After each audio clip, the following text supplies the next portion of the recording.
நமச்சிவாய. இந்த பூமியிலே பாவப்பட்ட பிறவி மனித பிறவி தான். அதுக்கு தான் நான் கும்பிட்டுட்டு கிடக்கிறேன். அட பாவிகளா, 6 மணிக்கு மேல அவன் அவதாரம் என்னன்னு தெரியாம அநியாயமா குடும்பத்தோட சிக்கிட்டீங்களடா.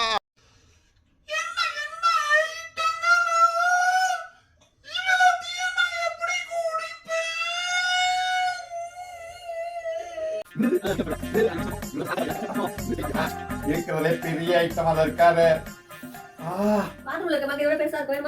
ஏண்டா டேய், எனக்குன்னே வருவீங்களாடா?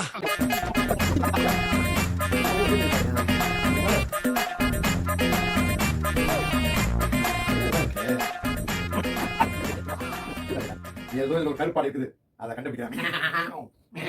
ஒன்னு தெரிஞ்சுக்க மச்சான், நீ போதையானதுக்கு அப்புறம் குடிக்கிற ஒவ்வொரு பீரும் இன்னொருத்தனுக்கு சொந்தமானது.